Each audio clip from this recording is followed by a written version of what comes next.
Hi everyone. Last video में हमने देखा था directive principles of state policy. उसमें हमने डिस्कस किया था फ्रॉम आर्टिकल 35 से लेके 51 तक। उसमें जो इम्पोर्टेंट आर्टिकल्स थे, जो इम्पोर्टेंट प्रोविजंस थे, वो हमने देखे थे। थोड़ा मैं एक ब्रीफ ओवरव्यू दे देता हूँ जो लास्ट में हमने पढ़ा था। इससे पहले हमने फंडामेंटल राइट्स पढ़े थे हमने, फ्रॉम आर्टिकल 12 से लेके 35 तक। उसके बाद हमने ये पढ़ा था directive principles of state policy. उसमें हमने कुछ आर्टिकल्स पढ़े थे, पता किया था हमने कि क्या क्या इंपॉर्टेंट प्रोविजंस हैं इसमें। तो मैंने मार्क करके रखा हुआ था। ये पीडीएफ में अपलोड कर दूंगा, डिस्क्रिप्शन में डाल दूंगा, आप वहाँ से डाउनलोड कर लेना। अब हम पढ़ेंगे फंडामेंटल ड्यूटीज़ के बारे में। अब ये होते क्या फंडामेंटल ड्यूटीज़।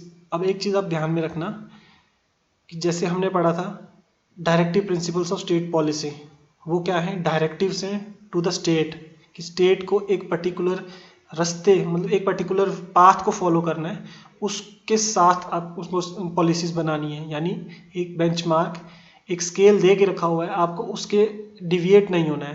तो एक बेंचमार्क दे के रखा हुआ है, वो कहा जाता है स्टेट की ड्यूटीज़। स्टेट को ड्यूटी है वो काम करने की।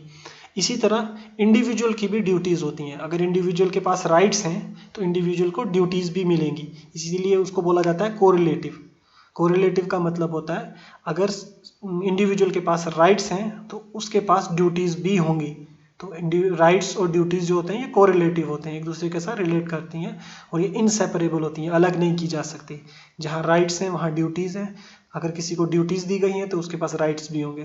तो इसी तरह फंडामेंटल ड्यूटीज़ जो है ये कोरिलेटिव है टू फंडामेंटल राइट्स। दूसरी चीज़ जो हमने याद रखनी है कि फंडामेंटल ड्यूटीज़ जो ओरिजिनल कॉन्स्टिट्यूशन में नहीं थी, ओरिजिनल कॉन्स्टिट्यूशन में फंडामेंटल ड्यूटीज़ नहीं थी, सिर्फ हमारे पास राइट्स थे। ठीक है, तो ड्यूटीज़ नहीं थी सिटीजन्स के लिए। स्टेट्स की जो ड्यूटीज़ होती है उसको डीपीएसपी बोलते हैं, जो हमने प्रीवियस वीडियो में पढ़ा था। अगर आपने प्रीवियस वीडियोस नहीं देखी हैं तो एक बार आप वो देख लो, फिर आपको कन्फ्यूजन दूर हो जाएगी। उसके बाद फंडामेंटल ड्यूटीज़ जो है ये ऐड हुई थी under 42nd constitutional amendment act 1976। मैंने बार बार पहले भी बोला था, अगर आपको ये ईयर याद नहीं होता है तो आपको कैसे याद रखना है, 42nd यानी 4 + 2 = 6, 42। इसी तरह आगे अगर कहीं आ जाता है 44 कॉन्स्टिट्यूशनल अमेंडमेंट एक्ट, उसको याद रखना है 4 + 4 = 1978। तो 4 + 4 = 8, 4 + 2 = 6। फंडामेंटल ड्यूटीज़ जो थी ओरिजिनली 10 होती थी, तो बाद में एक और ऐड हो गई थी, टोटल हो गई 11 हो गई। जो एक और ऐड हुई थी वही थी 86 कॉन्स्टिट्यूशनल अमेंडमेंट एक्ट 2002 से। इसको बोला जाता था राइट टू एजुकेशन। ठीक है, तो ये अमेंडमेंट हुई थी 86 कॉन्स्टिट्यूशनल अमेंडमेंट एक्ट। ये आपको याद रखना है कि जो एक एक्स्ट्रा जो ऐड हुई थी फंडामेंटल ड्यूटी, वो कब ऐड हुई थी, 86 कॉन्स्टिट्यूशनल अमेंडमेंट एक्ट 2002 में। तो ये ओरिजिनली कॉन्स्टिट्यूशन में तो थी नहीं, तो ये लेकिन इंस्पायर किससे हुआ है, तो यूएसएसआर। ठीक है, यूएसएसआर का मतलब होता है रशिया, आपको इतना याद रखना। पहले कुछ सोवियत रिपब्लिक्स होती थी, सोवियत सोशलिस्ट रिपब्लिक होती थी, तो वो ब्रेक हो गया था, बाद में उसका रशिया बन गया था। तो आपको ये याद रखना कि रशिया से, यूएसएसआर से इंस्पायर्ड है, बस इतना आपको याद रखना। अगर आपको ये याद नहीं भी रहता तो इतना ज़्यादा इंपॉर्टेंट नहीं है, लेकिन ये डेट्स आपको याद रखनी है। ये एक दो जो ऊपर है ये मैंने कहा ये इंपॉर्टेंट है, ये याद रखनी है। तो अगर आपको याद रह जाता था ये भी ठीक है, नहीं तो इतना इंपॉर्टेंट नहीं है। अदर मेजर डेमोक्रेसीज, जो बाकी जो डेमोक्रेसीज हैं वर्ल्ड की, उनमें ये चीज़ हमें देखने को नहीं मिलती है। जैसे जर्मनी हो गया, यूएसए हो गया, इनमें फंडामेंटल ड्यूटीज़ नहीं है। Through 42nd constitutional amendment act 1976, जो कि हमने ऊपर डिस्कस कर लिया था, 10 थी ये टोटल, 10 फंडामेंटल ड्यूटीज़। बाद में दो और एक ऐड हुई थी 86 कॉन्स्टिट्यूशनल अमेंडमेंट एक्ट। ठीक है, रशिया से लिया गया था, ये आपको याद रखना है। रशिया या फिर यूएसएसआर आप याद रख लेना। प्रीवियस वीडियो में अगर आपको याद होगा तो हमने डिस्कस किया था कि फंडामेंटल राइट्स जो था वो आता था अंडर पार्ट 3। इसी तरह directive principles of state policy जो है वो आता है अंडर पार्ट 4। तो जो फंडामेंटल ड्यूटीज़ हैं ये आता है अंडर पार्ट 4A। तो ये पार्ट आपको याद रखना है। और इसमें एक कमेटी बनाई गई थी जिसने ये रिकमेंड की थी, उसका नाम था स्वरण सिंह कमेटी। ये इंपॉर्टेंट है, आपको ये याद रखना है कि फंडामेंटल ड्यूटीज़ जो थी ये कौन सी कमेटी ने रिकमेंड की थी। ओरिजिनली ये रिकमेंड की थी स्वरण सिंह कमेटी ने। ठीक है, to make citizens conscious, citizens को अवेयर बनाने के लिए उन्होंने क्या किया था, ये फंडामेंटल ड्यूटीज़ लाने के लिए रिकमेंड किया था। तो ये आता है अंडर आर्टिकल 51A। ये आर्टिकल भी आपको याद रखना है। एक ही आर्टिकल है जिसमें आगे सेक्शंस हैं ABCDEFGHIJ के, तो ये टोटल अलग अलग है। ठीक है, अब लिस्ट जो है फंडामेंटल ड्यूटीज़ की वो एक बार हम देख लेते हैं। ओरिजिनली जो ड्यूटीज़ होती थी वो होती थी 10, बाद में एक लेटर 2002 में 86 कॉन्स्टिट्यूशनल अमेंडमेंट एक्ट से ऐड हुई थी, उसका 11 थी 11th ड्यूटी। ठीक है, इसमें आपको डायरेक्टली पूछा नहीं जाएगा, अगर पूछा भी तो ये डायरेक्टली नहीं पूछा जाएगा कि इनमें से फंडामेंटल ड्यूटी कौन सी है, कि इतना इंपॉर्टेंट नहीं है, याद नहीं रहता है। तो कुछ इंपॉर्टेंट मैं बता दूंगा, जैसे respect for national flag, constitution anthem, ये तो होता ही है ऑब्वियसली, ये बेसिक चीज़ है, ये हो तो होगा ही। नोबल आइडियल्स एंड ये तो छोड़ दो आप, क्योंकि ये याद भी नहीं रहेगा। सॉवरेनिटी, यूनिटी एंड इंटीग्रिटी, तो इसके बारे में जब बात की जाती है ये भी आप याद रख लेना।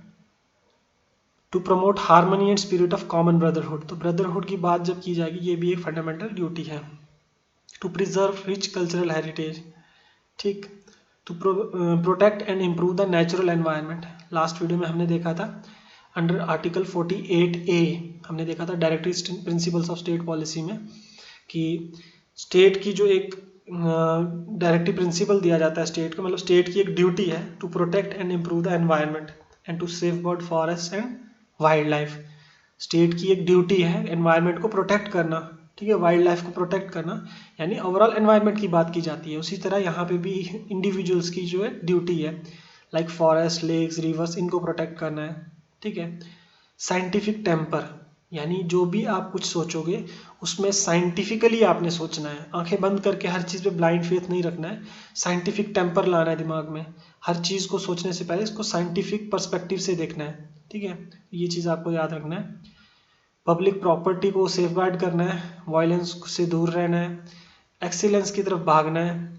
टू प्रोवाइड एजुकेशनल अपॉर्चुनिटीज़, ये जो ऐड हुआ था ये मैंने बताया, to provide educational opportunities for child from 6 to 14 years, तो ये एक फंडामेंटल ड्यूटी है, यानी हर पेरेंट की एक ड्यूटी है कि उसके अपने बच्चे को स्कूल भेजना है 6 से लेकर 14 साल की उम्र तक। अब बच्चे का तो फंडामेंटल राइट है, लेकिन पेरेंट्स की क्या है, फंडामेंटल ड्यूटी है। लेकिन बच्चे को पता ही नहीं होता है कि मेरा ये फंडामेंटल राइट है, तो अब वो क्या जाके रेमेडी लेगा कोर्ट से, है ना। तो ये चीज़ अब उन्होंने बना तो दिया लॉ, लेकिन अब आप खुद सोच सकते हैं, पेरेंट्स की ये ड्यूटी है 6 से लेकर 14 साल तक उनको स्टूडेंट अपने बच्चों को स्कूल भेजना है। लेकिन जो ये बच्चे हैं, जो चिल्ड्रन हैं, उनका राइट है अंडर आर्टिकल 21A, तो अगर किसी का भी राइट वायलेट होता है तो वो कोर्ट में जा सकता है डायरेक्टली, लेकिन बच्चों को पता ही नहीं होता है हमारा राइट है, तो वायलेट भी हो गया तो कौन देख रहा है। नेक्स्ट है सिग्निफिकेंस ऑफ फंडामेंटल ड्यूटीज़। अब मैंने पहले एक चीज़ बताया था कि फंडामेंटल राइट्स जस्टिशिएबल होते हैं, यानी एनफोर्सेबल होते हैं, यानी अगर वो वायलेट होता है अंडर आर्टिकल 32 हम कोर्ट में जा सकते हैं अगेंस्ट किसी आदमी के अगेंस्ट या स्टेट के अगेंस्ट कि हमारा फंडामेंटल राइट वायलेट हो रहा है। उसी तरह directive principle of state policy होता है, लेकिन वो नॉन जस्टिशिएबल होता है, यानी नॉन एनफोर्सेबल, हम कोर्ट में स्टेट के अगेंस्ट नहीं जा सकते, ठीक है। तो ड्यूटी तो स्टेट की है, वो हम स्टेट के अगेंस्ट नहीं जा सकते, तो ये नॉन जस्टिशिएबल होता है। इसी तरह ये भी होता है फंडामेंटल ड्यूटीज़, फंडामेंटल ड्यूटीज़ भी नॉन जस्टिशिएबल होता है। इसमें भी अगर कोई आदमी इनमें से कोई चीज़ फॉलो नहीं कर रहा है, मान लो ये वाली चीज़ एजुकेशनल अपॉर्चुनिटीज़, ये वाली चीज़, इसमें तो हम पेरेंट के अगेंस्ट जा नहीं सकते कोर्ट में, है ना, क्योंकि ये उसका ड्यूटी है, अगर वो मानेगा तो ठीक, नहीं मान रहा तो कोर्ट में उसके अगेंस्ट नहीं जाया जा सकता, ठीक है। अब और क्या सिग्निफिकेंस है इसमें, Indian tradition, mythology, religion practice वगैरह को ये क्या करता है, फॉलो करता है। Codification of task integral to Indian way of life, जो इंडियन वे ऑफ लाइफ है, जो इंडियन कल्चर है, ये उस चीज़ को ग्लोरीफाई करता है, उस चीज़ को सिग्निफिकेंस देता है, यानी उस चीज़ को एंडोर्स करता है, सपोर्ट करता है। तो ये इंडियन कल्चर किस तरह से है, हमें क्या करना चाहिए, उसी हिसाब से ये चीज़ बनी हुई है। तो आज हमने देखा है फंडामेंटल ड्यूटीज़ के बारे में। फंडामेंटल ड्यूटीज़ जो होती हैं, राइट्स हमने देखा, राइट्स एंड ड्यूटीज़ जो होती हैं कोरिलेटिव होती हैं, इनसेपरेबल होती हैं। उसके बाद हमने देखा था फंडामेंटल ड्यूटीज़ में कि ये कब लाई गई थी, ओरिजिनल कॉन्स्टिट्यूशन में ये नहीं थी, ये आपको याद रखना है, ओरिजिनल कॉन्स्टिट्यूशन में नहीं था, सिर्फ राइट्स थे वहाँ पे, ड्यूटीज़ के बारे में बात नहीं की गई थी। तो लेकिन बाद में 1976 में under constitutional amendment act 1976 47 second constitutional amendment act 1976 स्वर्ण सिंह की कमेटी की रिकमेंडेशन पे लाया गया था, स्वर्ण सिंह की रिकमेंडेशन पे लाया गया था 1976 में। 86 कॉन्स्टिट्यूशनल अमेंडमेंट एक्ट 2002 में एक और ऐड किया गया था, ओरिजिनली 10 इन्होंने बनाए थे, फिर उसके बाद एक और ऐड किया गया था under constitutional amendment act 86 constitutional amendment act. उसके बाद हमें ये याद रखना है कि ये इंस्पायर हुआ है बाय यूएसएसआर से, यूएसएसआर यानी रशिया। तो ये आर्टिकल 51A में आता है।